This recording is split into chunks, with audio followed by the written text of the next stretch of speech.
You're listening to the Cleveland Browniacs, a show where two moderately intelligent guys attempt to make sense of the Cleveland Browns. The Cleveland Browniacs podcast is a part of the Fanatical Elves podcast network, a part of the Fans First Sports Network. Here are your hosts, Elliot Kennel and Joel Cade.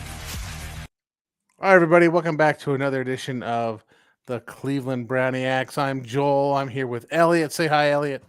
Hi, Elliot. Oh, no, I'm Elliot. That's why they call him the Village Elliot right there. So, hey, another week of sports. You know, I was telling Elliot before we started, I think I just want to continue this conversation. I am really down on sports right now. And if you've listened to What the Elf Was That, you could probably tell that I'm pretty angry and pretty frustrated and pretty down on sports. And you know, I'm one of these people. I grew up on sports. I played football. The essence of who I am is really football.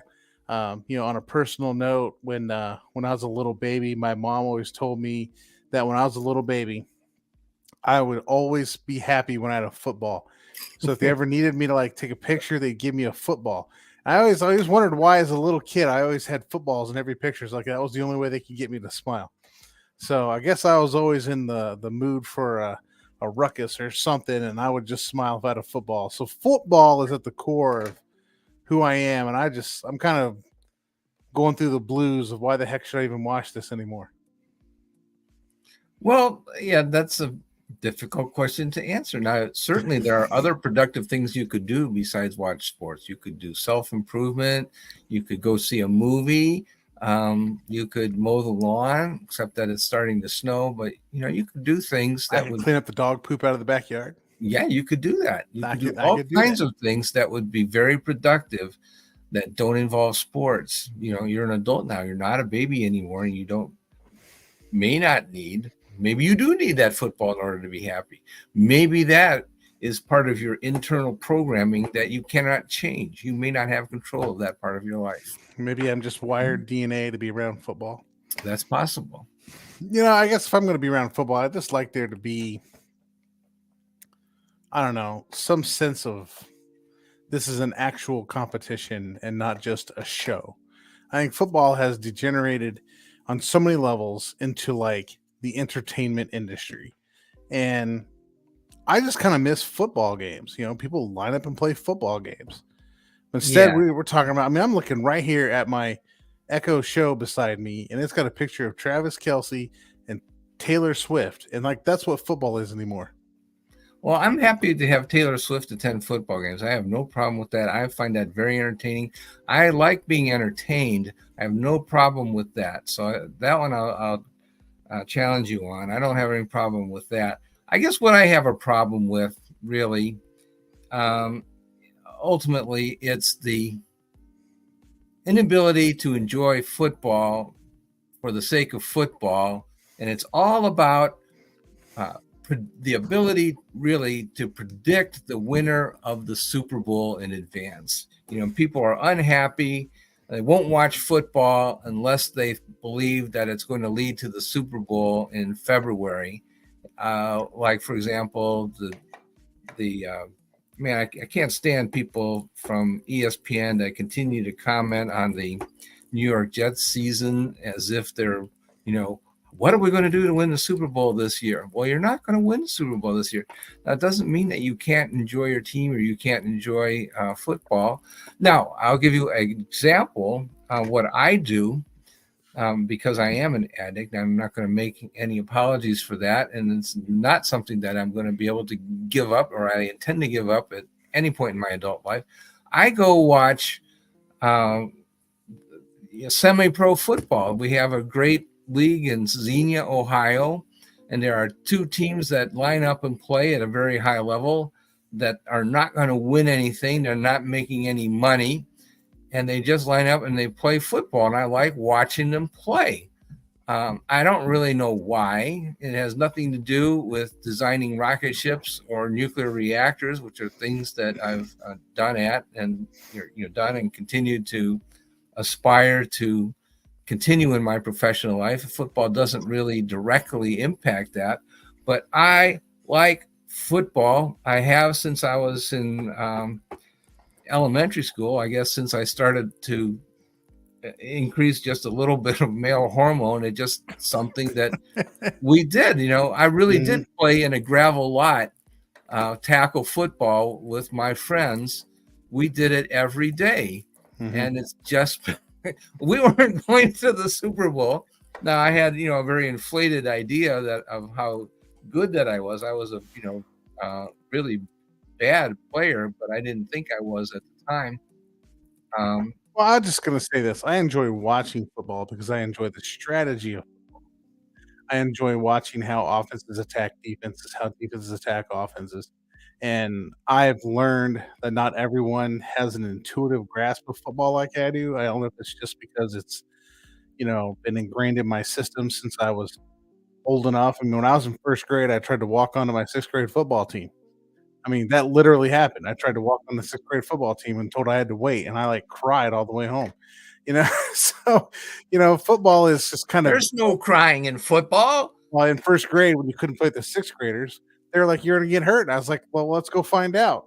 I was ready to go, man. Really, let's find out. So I just it irritates me to see things like the cheating that has gone on in the NCAA and Major League Baseball and the NFL with the Patriots. You know, obviously the Astros. I'm talking about Michigan. Just the integrity of the game itself. It's like nobody cares if these games are officiated terribly, if players are out there deliberately trying to hurt other players, if people are out there purposely recording things and just rampantly cheating beyond belief. They don't get fined. They may get slapped with you can't be on the sideline for a few weeks, but we're still going to let you like play for the national championship. Yeah, I just at some point the entertainment value surpasses the actual football value, and I guess that's where I'm at. Like by entertainment, I mean like the business of football, right? The Big Ten makes money with Michigan being on the field as opposed to being in suspension. That the NCAA, I don't know if they make money. That the NFL won't. Of course they make money. What are you talking about? That's dumb. And the NCAA is like the weakest organization I've ever seen. I don't think they do anything. They are now, but 5 years ago they were. There was God, Jesus, and then right below Jesus was the NCAA. But yeah, whatever. That has changed. I mean, nowadays you can get Kyle McCord. I'm reading reports where, Kyle McCord is in the NIL, not the NIL. What's it called now? It's not free agency. It's the transfer portal, and how Kyle McCord's dad approached Matt Rule in Nebraska for $3 million in cash to transfer to Nebraska. The NIL has completely changed the way college football is run. And I mean, Caleb Williams basically said, I can make more money playing college football than I can playing pro football. And I think he's actually being serious. Like I can make right. Yeah, make more money playing football in Los Angeles than I will playing in some backwater team in the NFL. And at some point, the process of entertainment, the business of entertainment has compromised the level of athletic competition. Like it's not an athletic competition. It's how do we get the most popular teams in the most popular states into the biggest games that we can, because that's what makes us money on an entertainment value. That's the only way I can make sense out of Michigan. That's the only way I can make sense out of these referees and the way they call football games. It's the only way I can make sense of what's going on. I mean, why doesn't MLB make the Astros forfeit that World Series? Why not? You've said the process. The freaking owner said, yeah, our cheating directly impacted games, but we're not doing that because we don't want to alienate the fan base in Houston, but we're going to alienate every other fan base in Major League Baseball over it.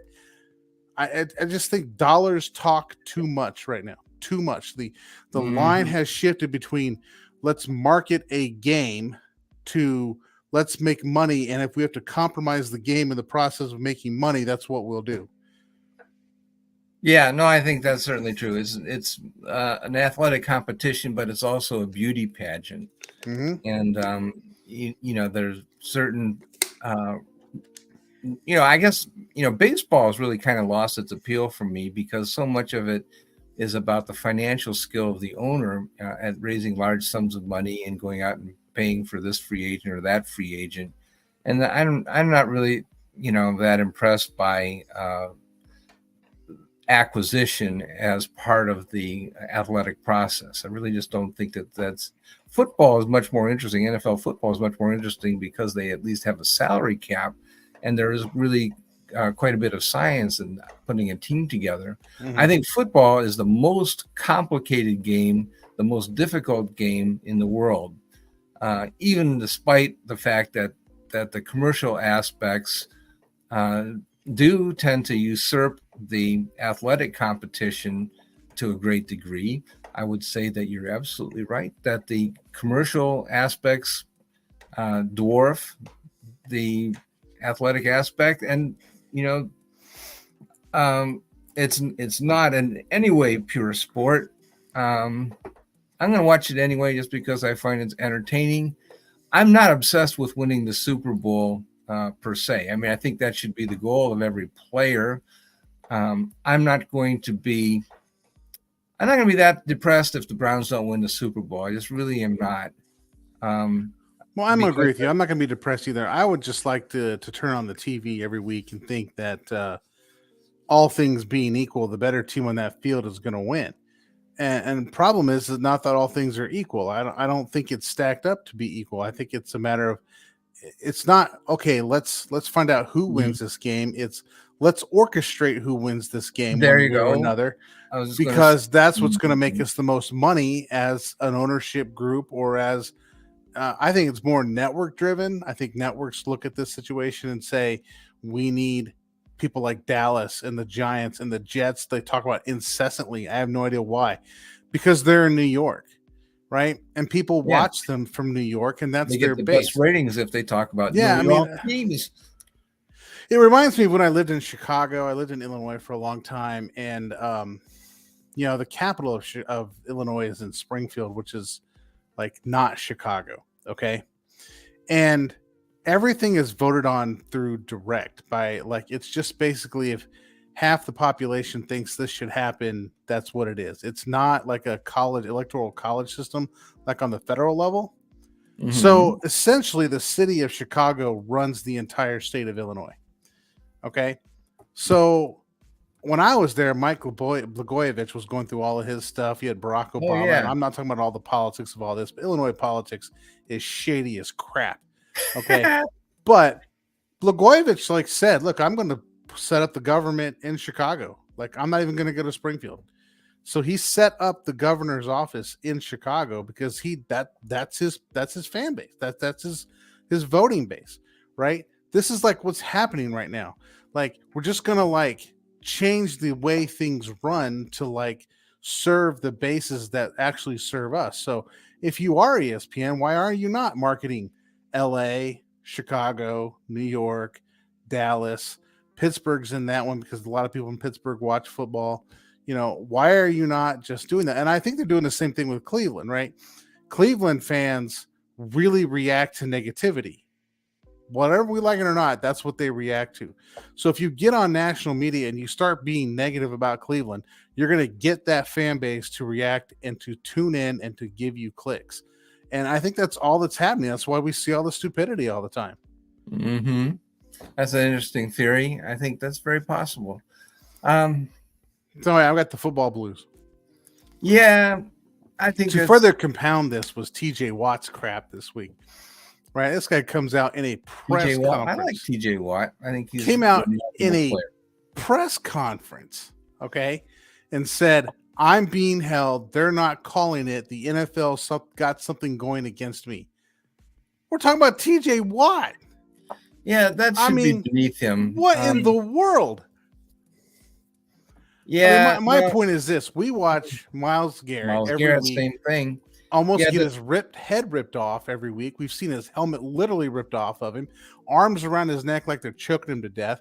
People hitting him high and low simultaneously. None of this crap's getting called. And then TJ Watt's going to come out and say, "I'm not. Somebody's got something against me." I mean, he doesn't even launch the passer half the time. Actually, I'd say that it's probably true, but it's also probably true for Myles true. Garrett. that that the superstar pass rushers, they have to bend the rules in order. These pass rushers are so good that they have to bend the rules in order to make the game playable. Otherwise, these pass rushers would dominate to such a degree that the quarterbacks would die. That's basically what it is. So that, the rules are not being enforced to the letter of the law, and there's a reason for that.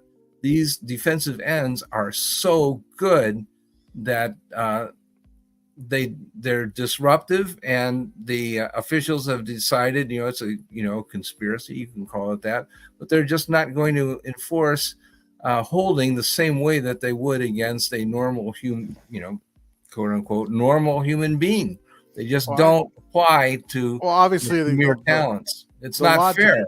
Right. The logic of that is, if we let Myles Garrett run ruck shot, there's not going to be a quarterback in the NFL that's healthy. What would happen? Well, first of all, no. What would happen is that they would simply call penalties play after play after play after play. And this is the crap that the Ravens pull that also infuriates me about football.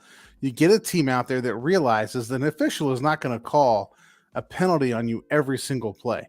So if you go out there every single play and hold, grab, pass interference, if you just do it every single play, you basically normalize that behavior to the point where, like, nobody's going to call it.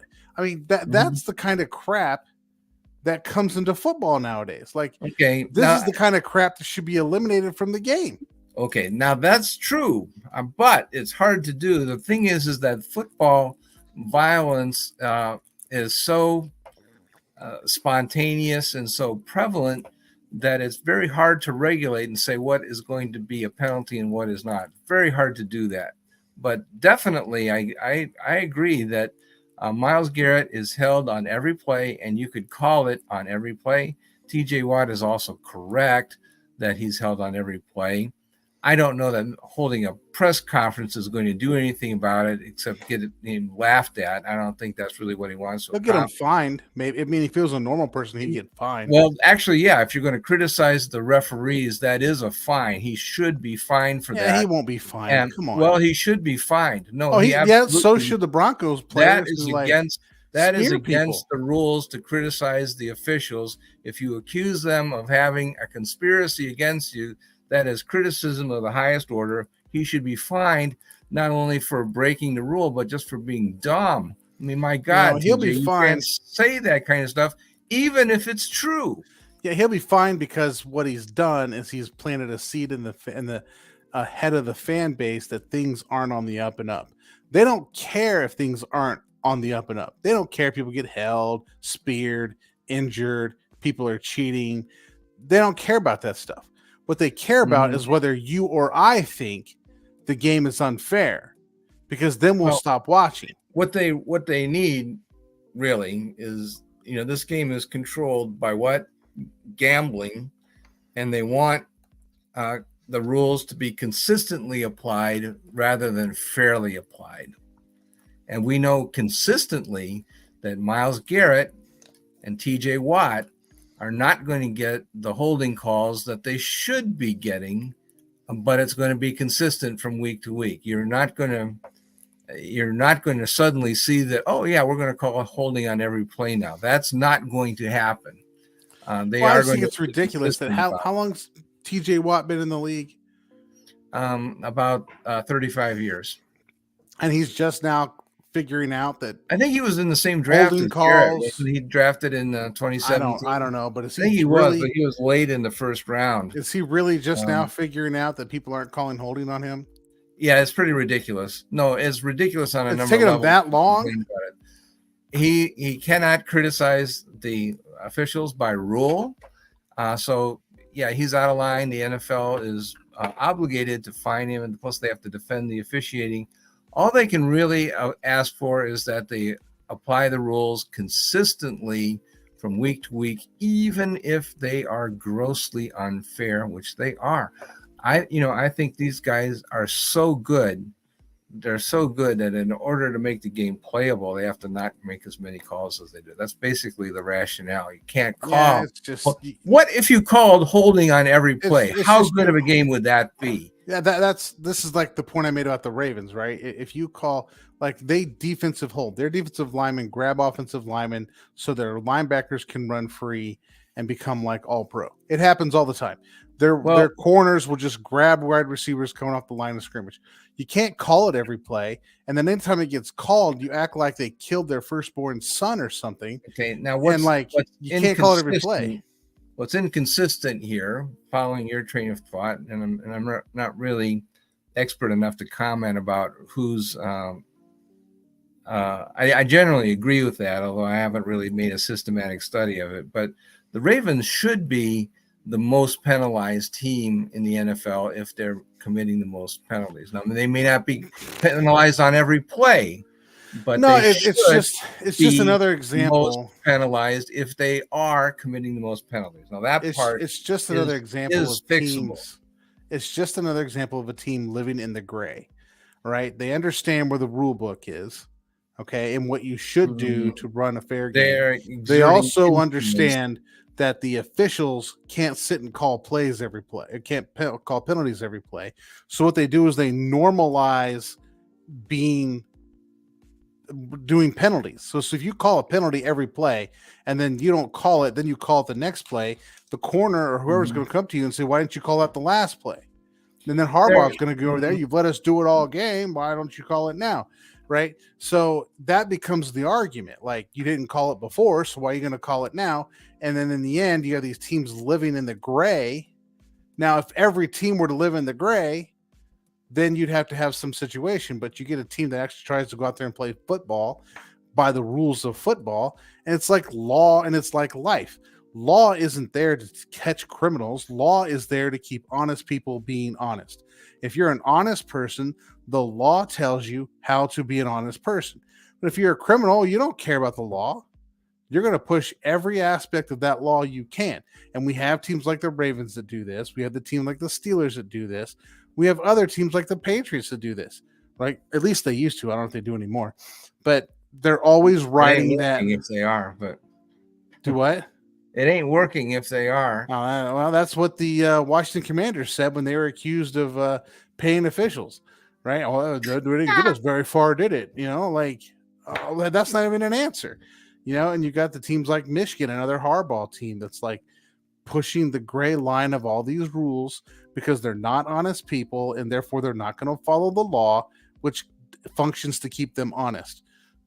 So if you got people doing this, then those elements rise to the top and get to determine who the national championships are, who wins the Super Bowls, you know, that kind of situation. And then when you have a governing body that doesn't care and just says, okay, you won the World Series this year and congratulations to you. And like, what, want to take a draft pick from you? Really? In baseball, you're taking somebody's draft picks? Those draft picks aren't even going to like get anywhere. Yeah, it was not an appropriate enough punishment. I think it's hard to undo something once it's been accomplished, but that's why I'm asking, like, why is the cheaters are NCAA rewarded? Cheaters are rewarded. Yes, they are. That is true. And I just cheat crime does pay, and that's a good life lesson. You know, crime does pay. Cheaters are rewarded, and you can get away with stuff.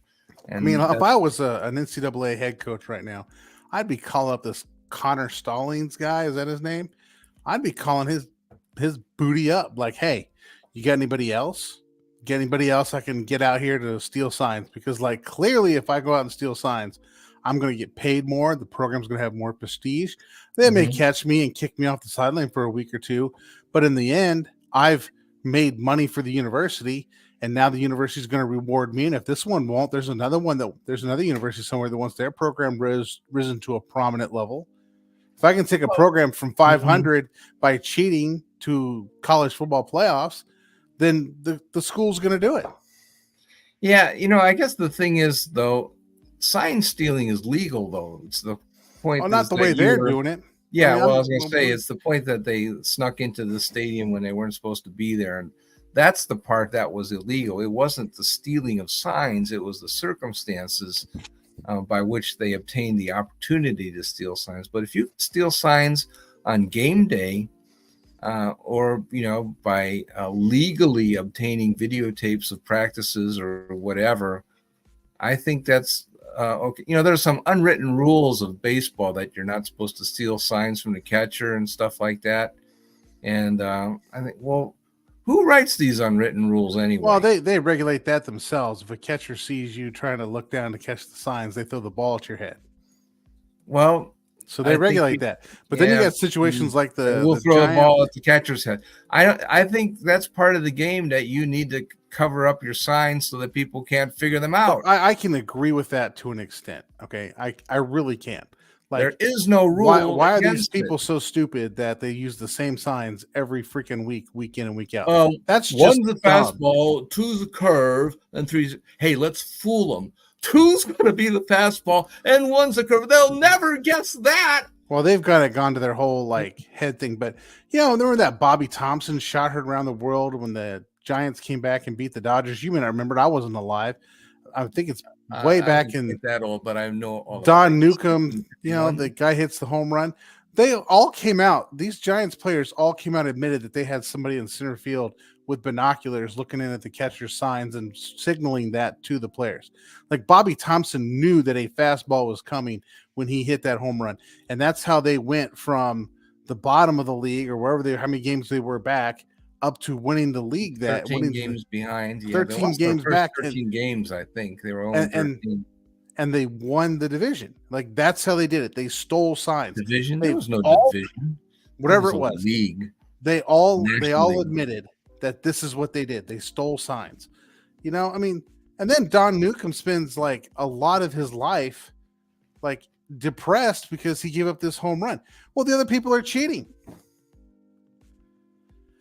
It's frustrating to me. I mean, I'd like to see, I don't know.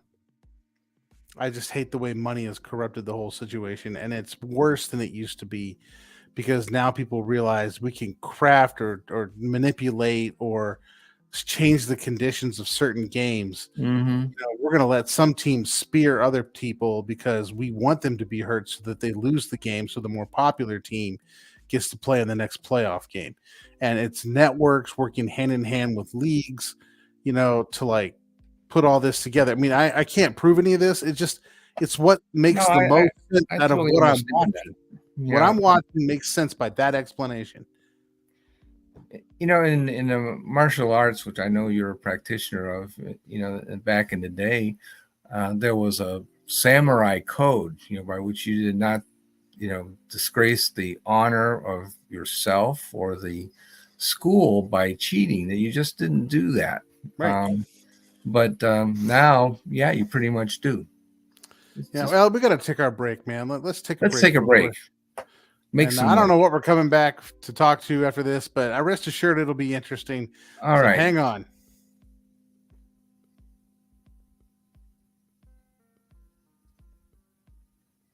All right, and we're back. We took our commercial break so our sponsors can get in. You can get all your betting in. You can get everything you want to get in to help people make money, people to take your money. This is how this works. We're just trying to take your money to the American Cheaters Association, which we just started. It's a association to fight back against those who criticize cheating. We just thought we ought to do it out in the open and admit that we support these people. And so, we're going to have a retirement accounts for cheating people, and just support it. We support cheating in all aspects. Hey, let's talk about something else. Let's talk about, I'll give you Joel and I decided today we were just going to do it off the cuff today and see how it went. I would like to talk either about Flacco-mania and its encroachment upon sanity in the Cleveland Browns, or I'd like to talk about the defense and whether the defense can survive in the situation in which there's injuries and they're not as uniformly strong as they were at the beginning of the season. What would you like? Let's talk about Flacco-mania. You tell me about Flacco-mania. Is it like Hulkamania? Yeah, pretty much. It's Are just you severe. It's a disease of the brain. okay? Uh, where Cleveland has just worshipped quarterbacks, and there's this mania that we can't win unless we have this quarterback. And I would compare it to this: that in the baseball team, back in the days when they were called the Cleveland Indians, they would have the worst earned run average in baseball. And Phil Segui was the general manager. What are you going to do, Phil? What are we going to do? This team is so terrible. And he says, oh, we really need to get a left-hander for our bullpen. You idiot. You need to get anybody who can throw the ball. Who cares about whether he's left-handed or not and whether he's a relief pitcher or a starter? Get somebody who can throw the ball. And we have the same kind of fixation on the quarterback. The quarterback is the only one that matters on the offense. The wide receivers don't matter. The offensive line certainly doesn't matter. They don't make any catches. They don't get any yards on the ground. They don't matter. Running backs don't matter. All that matters is the quarterback and their one-loss record.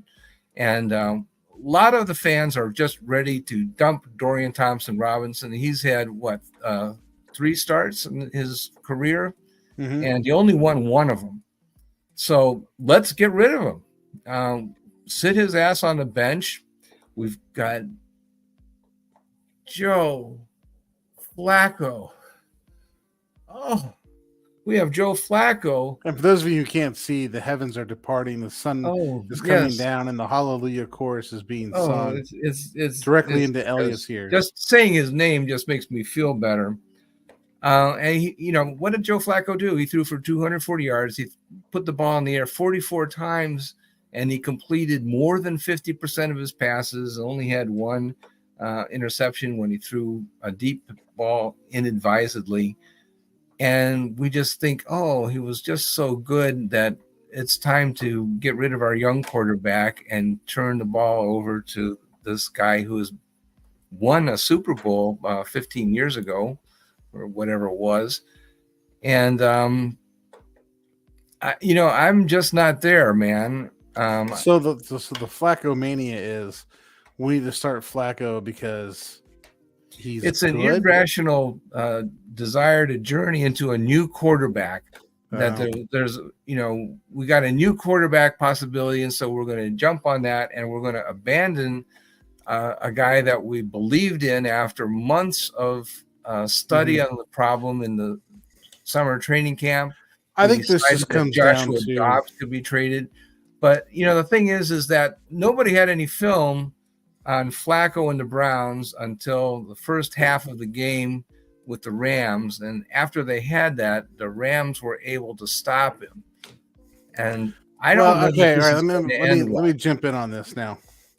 So I think it just comes down to what do you view the rest of your season as? If you think you can make the playoffs, it's worth playing Joe Flacco just because he's experienced. He seemed very comfortable. The parts of the offense that he did have, he had command of, and he really kind of calmed the whole situation down.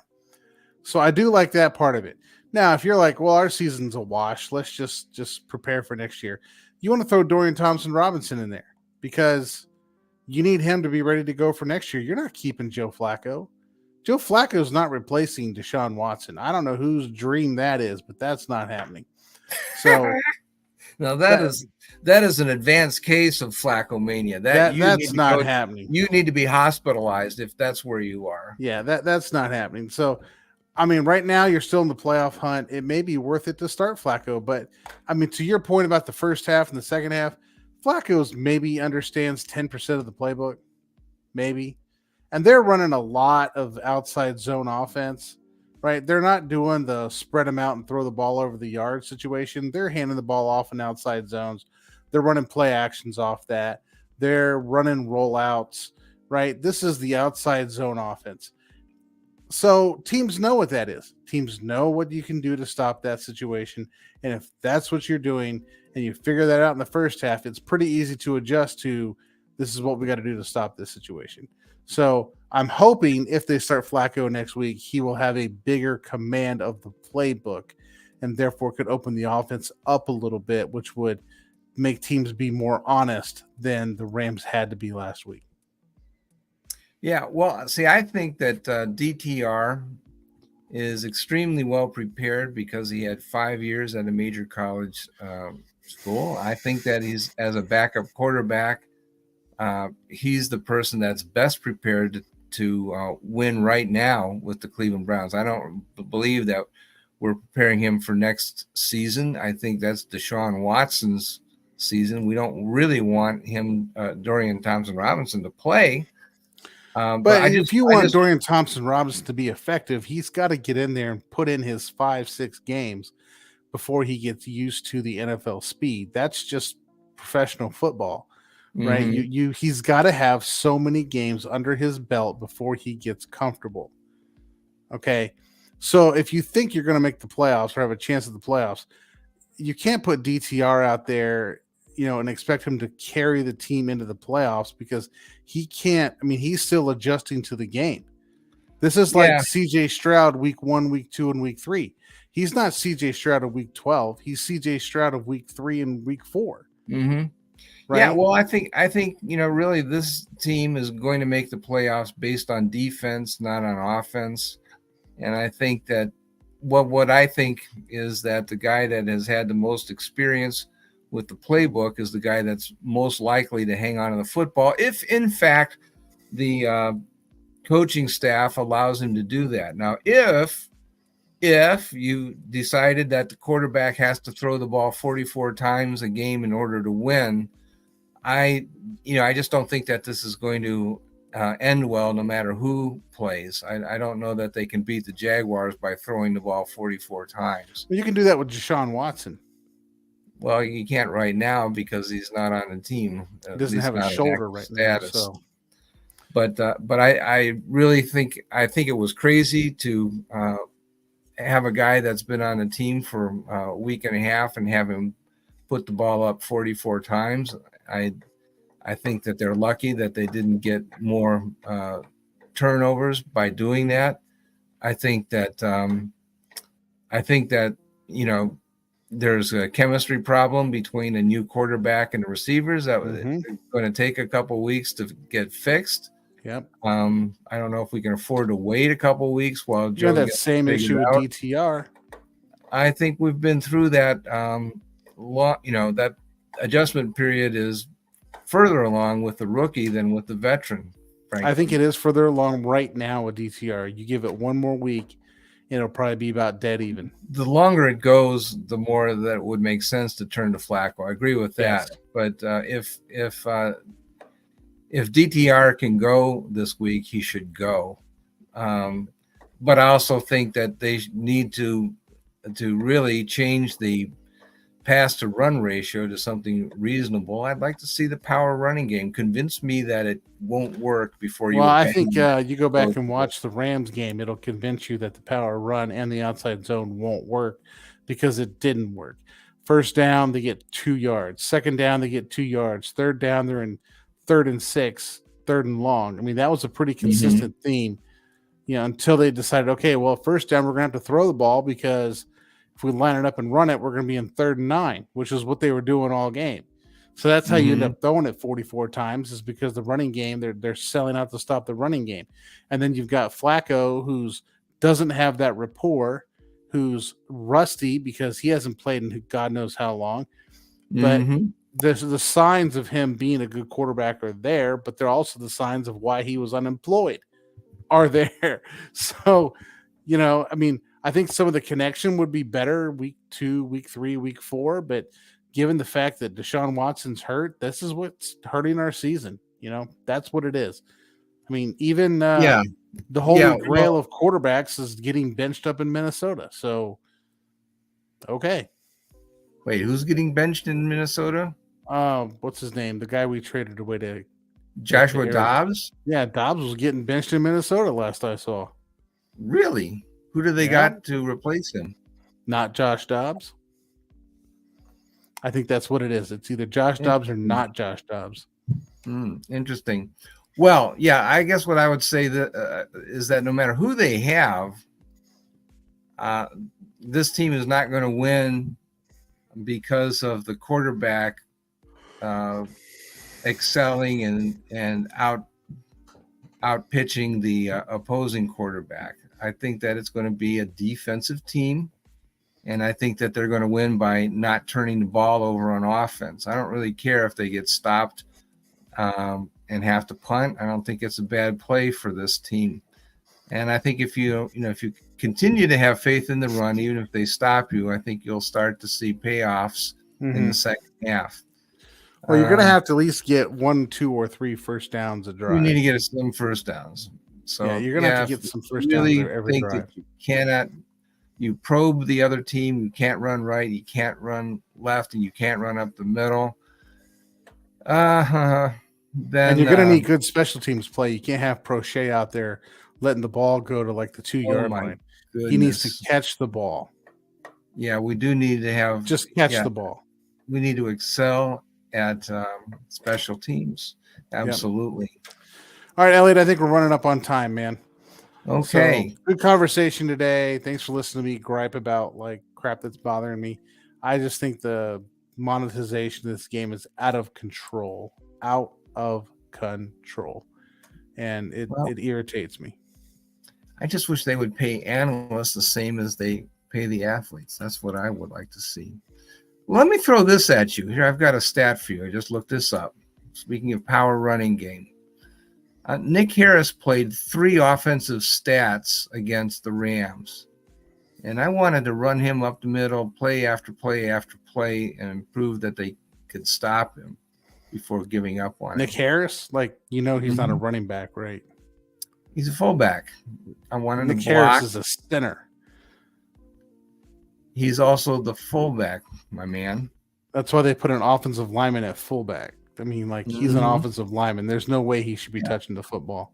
He's not touching the football. He's the blocking back. Well, you said you want to give him the ball. I want to have a running back run the ball while Nick Harris is blocking. So, one of the easiest way to I want him to get offensive snaps, but he only had 3 against the Rams. That was what I consider the power running game, is when you have a fullback blocking for you. That's you realize, Elliot, when you start putting a thing. fullback in there, the ball goes 90% of the time. The ball goes where the fullback's going, and if I know that, that a defense knows that. Yeah, so defense is just okay. Here comes the fullback. Let's just run over there. Prove that they can stop it. Just because can their big guys stop our big guys? Maybe they can. But I want to see proof before I just give up. Well, if they're allowed to hold our big guys and prevent them from getting to the second level, it can always happen. Prove that it won't work, then give up. Don't just give up. Look, Elliot, we got to jump off here. We'll talk to everybody next week. Send in your questions, chat with us. Thanks for putting up with my existential crisis. I'll try to get over myself by next week. I think just the monetary situation plus the stupidity that I watch on Twitter just got me this week. I just want to see 20 snaps for the fullback when we have a quarterback that hasn't played football for the Browns longer than a week and a half. Well, we've got 2.5 weeks now, so maybe we don't need this. All right. Thanks, everybody. Thank you for listening to the Cleveland Browniacs. Please like and follow us on Spotify and give us a 5-star rating on Apple Podcasts. Go